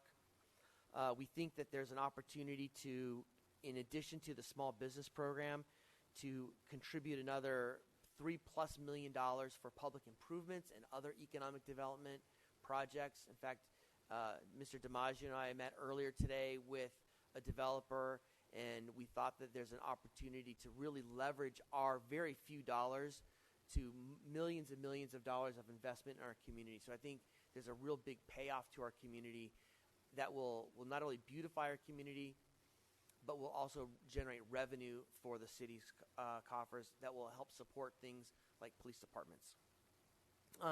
We also think there's an opportunity. We hear a lot of folks say that they wish that society should deploy social workers to people in crisis rather than police officers. And the reality is there may be some value there, but it's a big gamble, and it's an expensive gamble, and it's usually a gamble, as you can see. We don't have just superfluous funds kicking around to do something with. Here is an opportunity to actually use a mere $500,000 to run an experiment, a social experiment, and see if that program would work. And if it works, that could actually save the city money into the future. And if it doesn't work, then we have the data to support that's a program that doesn't work. So we would recommend a very small amount of $500,000 to run a pilot program and see if there's some value there. In terms of replacing the revenue, we would recommend that we reinvest that back into city infrastructure. Our city's network is something that gets neglected year after year, and because of it, I know our IT director worries that we become more vulnerable to cyber attacks year after year, and so there's some value of upgrading our network capacity. There's also some value in initiating phase 2 of a large solar and battery project. As you know, Mr. Shane just talked about the $3 million that council allocated a few meetings ago or a few weeks ago. We're going to be bringing forward an RFP shortly on phase 1, but if we could parlay an additional $5 million, we could create a city that is far more sustainable and will save hundreds and hundreds of thousands of dollars in utilities costs every year. Something that we can, again, reinvest back into our city, put it back into public safety, put it back into programs for our children that we haven't been able to in the past. And under infrastructure, we would recommend an additional $2.3 million to push broadband out to all of our parks. What that would do is, one, create our parks as zones where people can get free internet, number one. But two, it would allow us to have fiber throughout our city that we could then rent or lease or sell to the private sector. And so we would generate revenue off of that as well. So we would get the benefit for our residents, but we would also get some revenue on the backside. So we think that this plan forward, again, very, very broad proposal, meets a lot of the needs that the council has been talking about recently. We think it hits on the points that the public brought up during the community workshop. We think it will generate revenue for the city, and it's some areas of investment that we haven't thought about or we've frankly neglected year after year as we hit tight budgets after tight budgets. And again, the majority of it really gets pushed back into the community for its benefit. So with that, staff seeks council's input on, do you like this list? Are there modifications to it?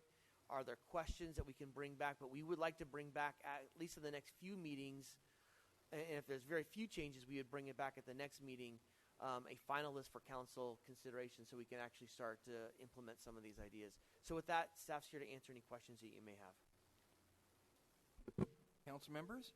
I just have a question on the economic impact to households and businesses. I know that we're putting out, we have the website, we have social media out there about do you need help with paying rent, business grants. I know that there are a lot of citizens who don't have internet. They can't afford it. There's a lot of citizens who maybe don't have cable because they can't afford it, and you don't always, when you're using just the antenna, you don't get a lot of stations and like. How do we plan on getting additional information out to these households that, hey, are you struggling with your rent payment because you've lost your job and you haven't been able to find that? How are we getting out to the public to find out what they need, and so that they can utilize some of these services that we have available or the money that we have available? Same thing with businesses. I'm sure that there are some small businesses that have been impacted by COVID, have been impacted by, everything that's going on. And again, they don't have internet, or maybe there's a language barrier. How are we getting that out to them other than social media? Because that's great, but if you don't have social media, how are you going to find out? Good point. We rely heavily on automatic or emails, our website, and social media to get the word out. That's the cheapest way to push information out. But it does miss a certain population.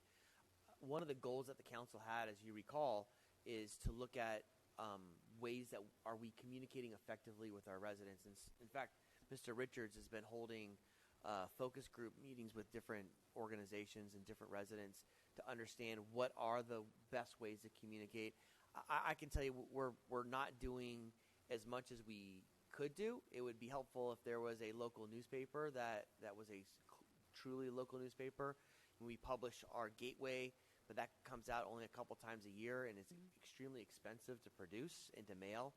And frankly, we've never measured the return of that. We have no idea how often it's read or well it's read. So I don't have a great answer for you, but we have relied on electronic forms, but that probably is missing a large part of our population. If council has ideas of other ways, we're certainly open to that.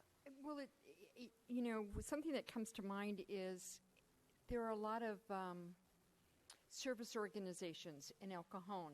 It would take walking the streets, I think, or maybe coordinating meetings with pastors.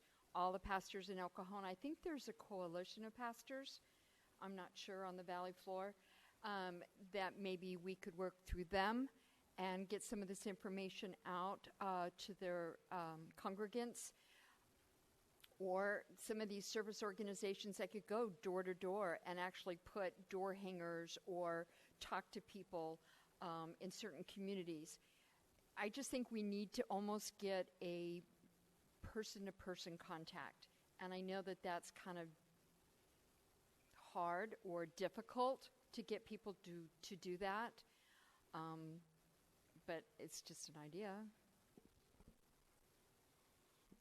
Yeah, I think that we should coordinate with the school district, because they're sending stuff home with the kids all the time, both the high school district and the elementary school district.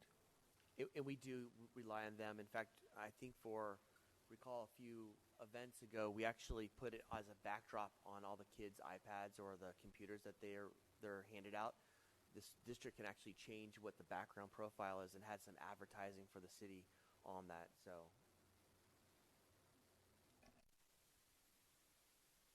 Councilman Ortiz. Thanks, Graham, and all the staff for chewing on this. It's a big mouthful, and I appreciate the hard work you guys are doing.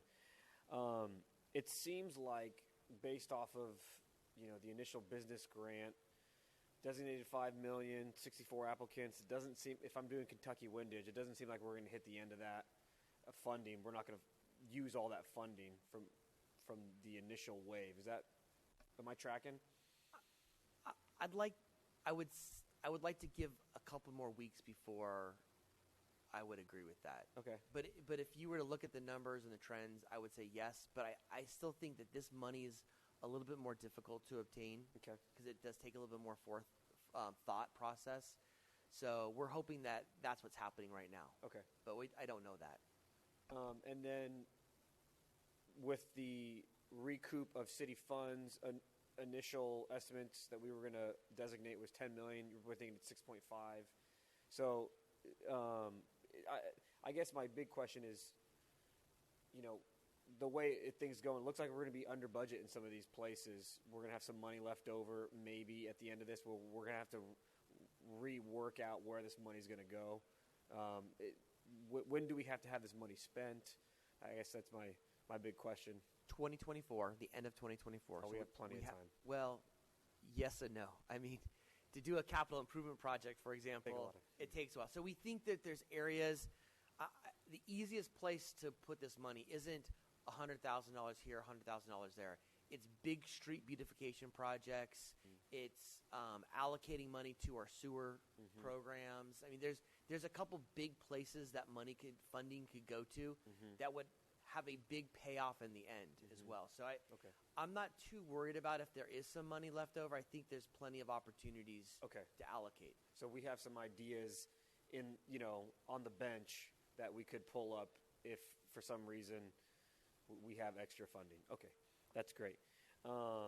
With a question about the economic development, public improvements, did I understand it correctly? And we want to partner with developers and see their needs in improving land in the city to help them develop it and get some economic activity going. Yeah, clearly one of the barrier, I shouldn't say a barrier, but one of the expenses to do any development, especially a repurposed piece of land, is public improvements are required. Sidewalks have to be widened.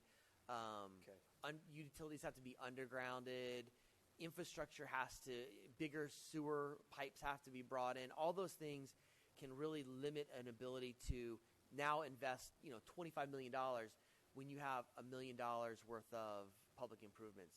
We think that this money could be used for some of those opportunities. Great. Again, a small amount of money that would then result in a really big impact.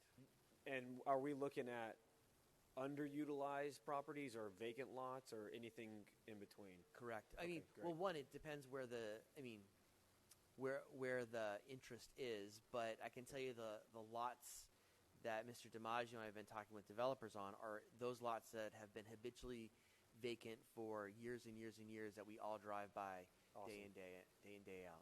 Amazing. And then park amenities, the pickleball, soccer courts. Are we going to look? I know we just did the soccer court at Wells Park. Wells Park. Are we looking to do more pickleball or soccer courts elsewhere? Or I think the idea is that we would put pickleball courts in a lot of our parks. So we would Okay. spread that around, and then we would build more of a soccer arena okay, that would have multiple fields that then could really accommodate, and not with the hard turf, but with actually turf, not grass, but artificial, that could accommodate leagues, which we currently do not have an ability to accommodate in our community now. great. And then two more. The solar. The solar battery project is with that $5 million. Talk to me about, is that going to cover all of our electricity bill? Are we going to maximize our roof space on all of our city buildings? Like, what does that $5 million look like? Too early to say, but if Okay. the council were to give direction and move forward, this is one of those things where it could come back and go, oh, guess what? It's really more of a $6.3 million project, or it's a $4.2 million project. Okay. But when we come back, what we would do is identify the locations, the return on investment, how much revenue would be saved, and how much of our footprint would be reduced. Okay. Yeah, I'd like to maximize our footprint as much as possible.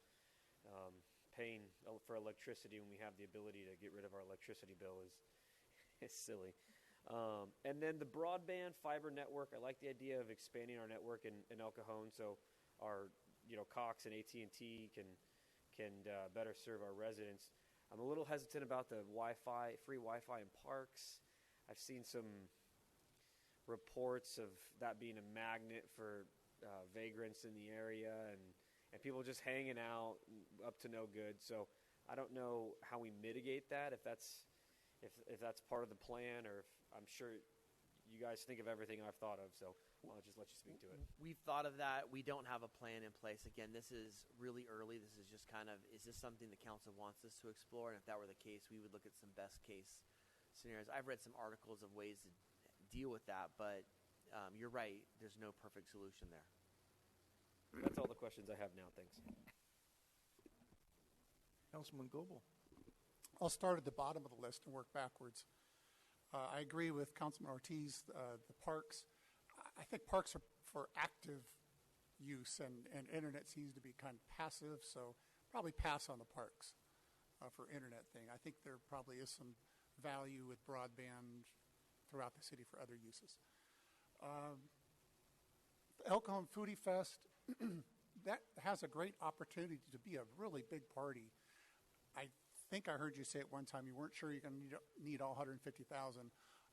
I'd consider flipping it and saying, dangle as big a carrot as you can out there that you have a waiting list of people, catering companies, restaurants saying, are you kidding? I can use that money for my business, and I'm in. So make the carrot bigger might be my suggestion.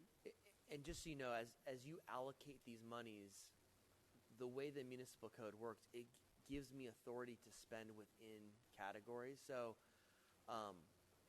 if we spend $250,000, it's a drop in the bucket compared to the $5 million street beautification project. So, I mean, there's certainly room for that to occur, Mr. Goebel. So I'm not putting a number on it. I'm saying make the outcome that restaurants and catering companies are begging to get on this list to be part of this grand event that we're going to have a mask burning party or something, I'm not sure what. Social worker pilot program, I wasn't understanding that. Are you saying the pilot program would answer 911 calls? We don't know. We know that there are several cities around the state of California that are currently employing or using contracted social workers. Sometimes they're dispatched by 911, sometimes they're dispatched by 211. But it would be dispatched, and they would not be sent with a law enforcement officer. It wouldn't be like a PERT officer. They would actually go out without law enforcement assistance. Of course, they would rely on law enforcement if it got to a position where it required it. But we're making the assumption that there's a lot of folks that are in crisis that could be assisted without a police officer, which is a really expensive resource. Working backwards, the police department may know households that could use a proactive touch from a social worker. How's everything going? We've been here before. Is everything still good, so that we don't have to come back in a 911 situation again? I can see that. I'm hoping that's perhaps more of a focus than replacing 911 calls. Park amenities, I think we already have some capital money reserved, CDBG money reserved for Wells Park.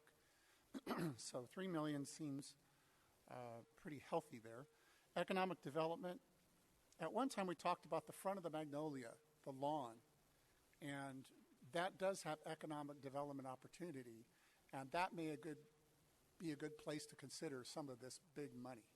We agree. And as you recall, the council authorized staff to spend some funds with Cosmont and Associates, we're currently in the process of engaging an architect to explore some economic development opportunities in the Civic Center block area. And that is one of those sites. And you're exactly right, Mr. Goebel. That could be a real prime initial project. That'd be great. The rec center upgrades. I really like the idea of the cool zones because it allows the recreation department to cross-promote the use of the recreation centers when it's more appealing because it's cooler. So not only is it a good hot day thing, it also makes it more attractive to want to go there. So I think you get a 2-for-1 there.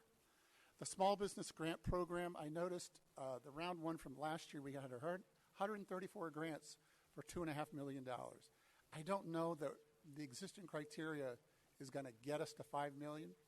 Probably in a couple weeks, I'm going to recommend we take off the reins of this thing and just let the city manager decide how best to give this money to businesses, with the policy being just prevent fraud. We just don't want to see somebody buy a boat or show up with a new car, but if they need more inventory, that'll work. If they need whatever it is, I think in a couple of weeks that's where I'm going to be. The street beautification, one of the things out of our workshop on March 1st was enhance the image of the city by focusing on city's entry locations. Does that fall in there somehow? That's exactly what that is. Okay. That and some safety projects, looking at our sidewalks throughout the city and making sure that they're safe as well. So it's kind of all-encompassing. Okay. I think we've covered a lot of the workshop items, which we all agreed were kind of the big items we'd like to shoot for. If there's any leftover money because they don't hit their budgets, one of the things, when you defer expenses, you set up yourself for greater replacement costs down the road. The longer you use your car and keep using maintenance, it gets more expensive to use it. So we have kind of a once-in-a-generation opportunity here to say we actually can do the reverse and do preventive maintenance or capital advancement kind of things. So some ideas for leftover money might be the Advanced Water Purification Project. We are going to owe a lot of money on that someday for our portion. And also perhaps you might look at vehicles or other capital assets that we have. If they're running on overtime, in a sense now, this is an opportunity to reset now rather than continue to pay for maintenance. That covers my notes. Thank you. Are there any other comments? Well, I have one. I would pass on the Wi-Fi for the parks. I think that could go really wrong. And I really like the fiber optic internet. I think that could make our businesses more competitive.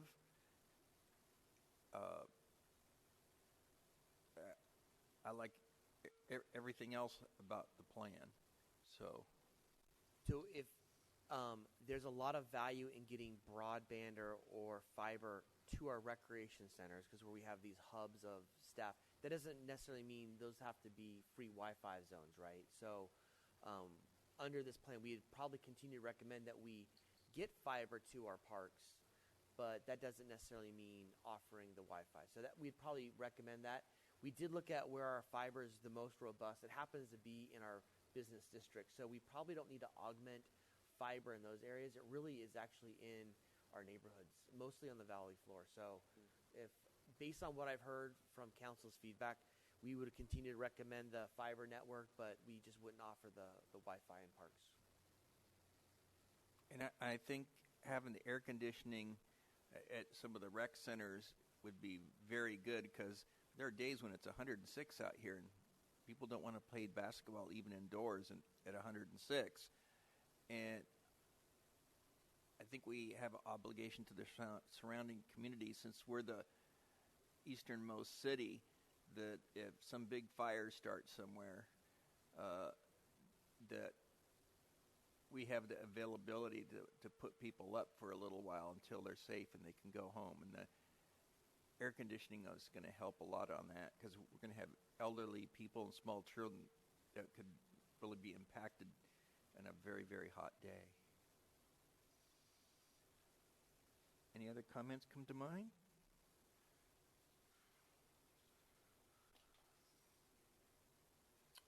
Okay, the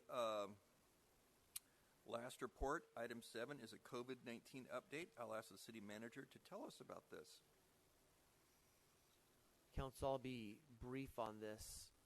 I know there's some commitments that council members need to get to. The slide's being pulled up really quickly. So just really quickly,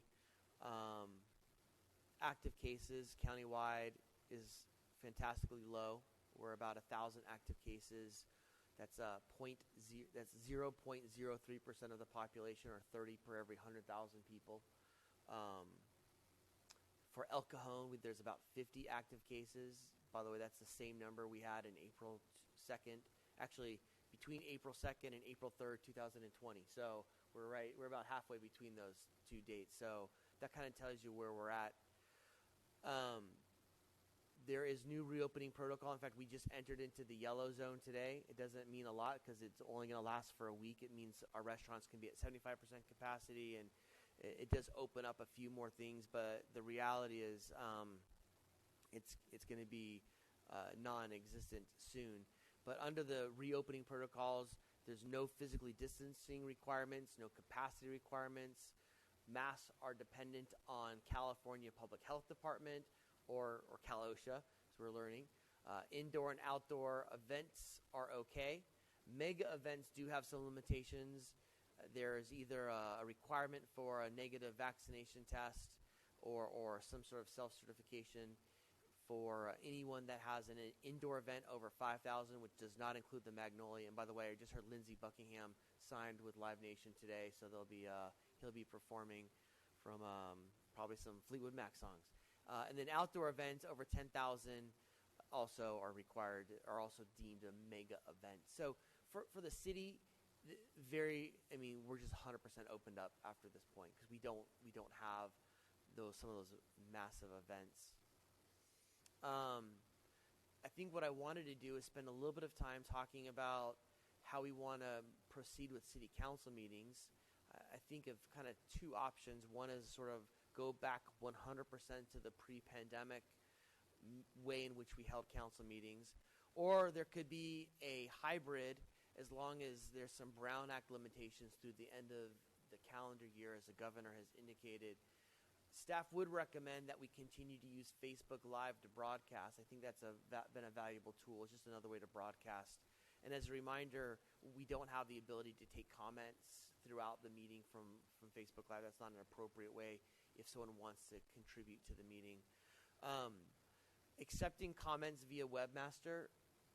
When we were meeting all in Zoom, it was semi-manageable by our city clerk. As we meet in here, while she's taking minutes and trying to pay attention to setting the voting device, paying attention to seeing which emails are coming in and are they applicable has been very challenging. And I would actually recommend we cease taking public comments through the webmaster once we go back to live meetings next council meeting. And then I think the other question, and staff's a little bit ambivalent on this one, is city council attendance. Right now, council, per the Brown Act, can attend via Zoom. It does become a challenge if more than one of you would like to attend via Zoom, but it can be accommodated. It is a little clunky, but it's doable. So the question is, does the council want to continue Facebook Live?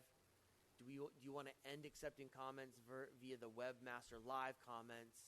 And then how do you want to proceed with council meetings in the future utilizing Zoom? Councilmember Ortiz. I think Facebook Live is a great platform to get the word out, so I would say we continue doing that. Accepting comments via webmaster, maybe, I mean, I agree we should stop, but to a certain point, maybe we have a cutoff time that's appropriate to stop cutting it based off of when the meeting starts, whether it's 3 o'clock or 7 o'clock. That way our city clerk's not spinning 15 plates at once and missing something. So I don't know, maybe a 2 o'clock cutoff or 2:30 or whatever's appropriate for whatever she seems appropriate. Council attendance options. I mean, I think it might be beneficial if one person can, if they're out of town. I don't know how I feel about that. I think well, we should be expected to be in chambers if there's a city council meeting. This is what the city residents elected us to do. So.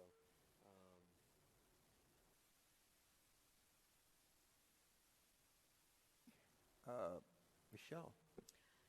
Yes, I agree with Facebook Live. I agree with my colleague on the comments, and let's let Ms. Cortez make that determination. It's her workload, and she should have some autonomy on that. And as far as council attendance options, I think we should be able to allow for Zoom for one person if they're going to be out of town, or they're recovering from surgery, or something like that, so that we might not feel up to being able to come to council, but we're cognitively available to attend and be a part of the process. And then I had one other question. Mr. Mitchell, regarding the Cal OSHA determination on continuing mask for indoor, for workplace, did we have a discussion on that, or have we got an update on that yet? Or the governor still has until June 14th to make that decision? Well, Cal OSHA's made a decision, and it's being reviewed over a 10-day period.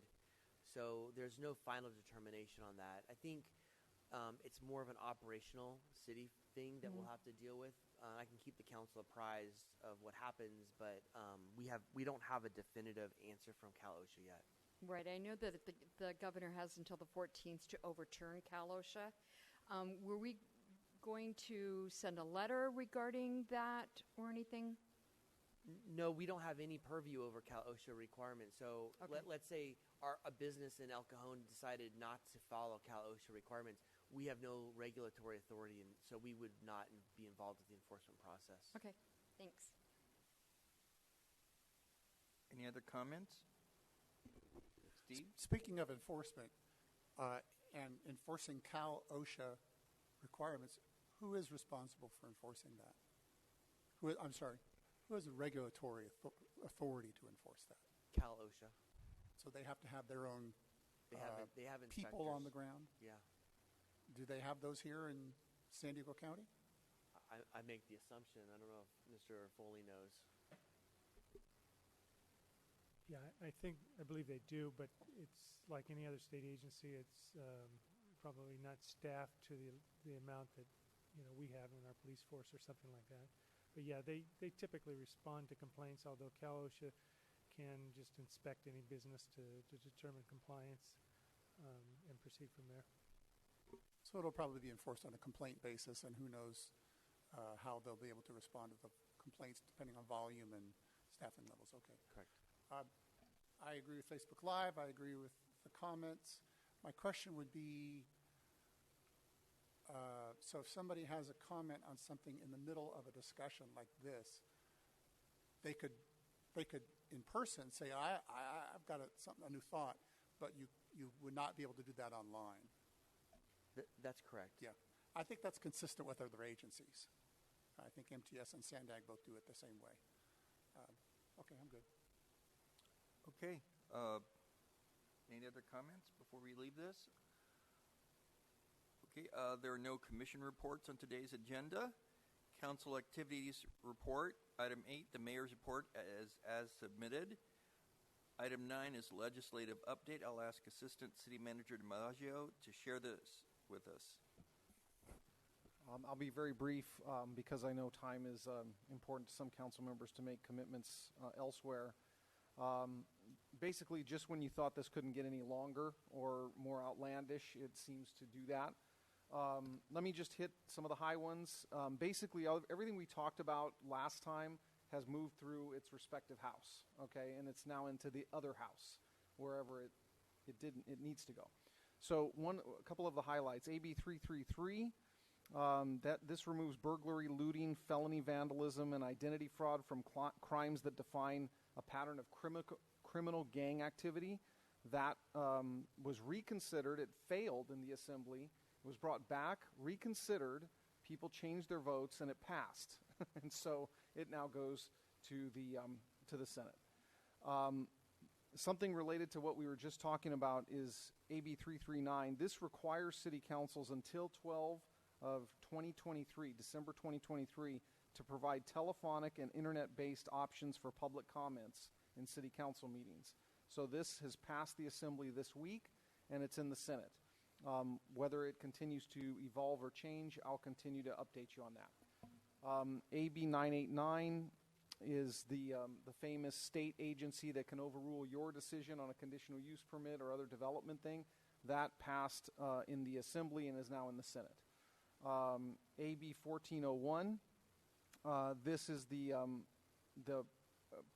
prohibits local governments from imposing minimum parking requirements on residential or commercial or other development within a half mile of a transit station. That passed the Assembly and is now in the Senate. A very important one, I think, to all municipalities is SB 2. This eliminates qualified immunity for police officers. This passed the Senate. It's now in the Assembly. Obviously the governor's going to be under a tremendous amount of pressure here because, public employees throughout the entire, no matter where they work, have some degree of qualified immunity. And so taking it away from law enforcement officers, I think, has a real chilling effect on whether or not people want to become law enforcement officers. So there's going to be a lot of pressure on the governor to veto this if this passes and gets to his desk. So we'll continue to monitor. SB 300 is the bill that would repeal, now this is interesting, this is a new one added to your update, by the way, would repeal the provision requiring punishment by death or imprisonment for life without the possibility of parole for a person convicted of murder in the first degree, but who is not the actual killer. So basically, it's kind of a conspiracy situation. You are conspiring to commit the crime. You are then found guilty of first-degree murder, even though you didn't carry out the murder yourself or possess the instrument that carried out the murder. So you cannot be charged with life imprisonment in those situations. So that's an interesting kind of lowering of the bar. And then the last one is SB 519, which is also new to your report, and it legalizes certain psychedelic drugs, including ecstasy, psychedelic mushrooms, LSD, and others. And this passed the Senate. It's now in the Assembly. So that's kind of where we are these days. I'll be happy to answer any questions. Seeing no questions. Are we still planning on writing a letter in opposition to the handful that we designated? Yes. Yes. Okay, yes. Great. Any other comments, questions? discussed? Okay. Let's move along.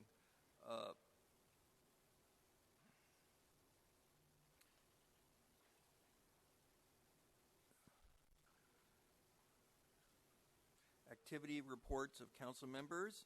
Councilmember Steve Goebel. The activities are as reported. I'd like to add two items. Number one was the elected officials' call with County Public Health last Thursday. It's the final call.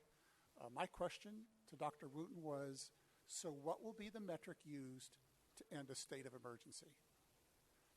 And the answer is whatever the state does. And the reason for that is there is federal money coming into the state and flowing down as long as there's a state of emergency. So we have to keep the emergency going, according to the county, so that we can keep the money coming. That doesn't sound like good government, but it is what it is. The other event was a major event last Friday. As you know, I sit on the East County Advanced Water Purification Board, and there was a big event last Friday. The assistant director of the EPA flew out for the event. We're 8 months away from a go, no-go on this project. This will be a $642 million project that should go online in 2025. The EPA loaned us $388 million, roughly half the total project cost, at 2.33%. That saves ratepayers over $285 million versus having to raise that money in the open market selling bonds.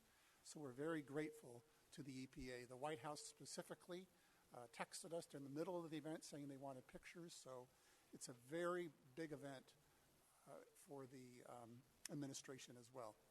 This February is our off-ramp, our final off-ramp to go no-go on this project. It goes up because of the cost of steel is up 300%, and much of the pipelines are built out of steel. Interestingly, a new element of this project has come along. It's called the residuals, what's left over after you recycle the water. They're looking at taking that and making an anaerobic digester, which would create methane gas to power vehicles, actually sell the fuel. And it's trying to do a cost-benefit analysis on that. So our participation in the AWP is very large because we're the largest partner, and it's going very well so far, and we're really happy how things are going, especially with the government's participation. Thank you. My report is as stated. Councilmember Michelle Mitchell. As stated. Councilmember Phil Ortiz. Mine's as reported. There are no general information items on today's agenda. There are no first readings on today's agenda. We have one second reading of an ordinance on today's agenda. Item 14 is to remove conditional use permit requirements for outdoor dining. I will ask the city clerk to read the title, but first, Angela, are there any speaker cards for this item? We have no speaker cards, sir. And the title of the ordinance reads, An Ordinance to Amend Sections 12.09.030 and 12.09.060 of the El Cajon Municipal Code to eliminate the need for a conditional use permit for sidewalk dining in the city. May we please have a motion?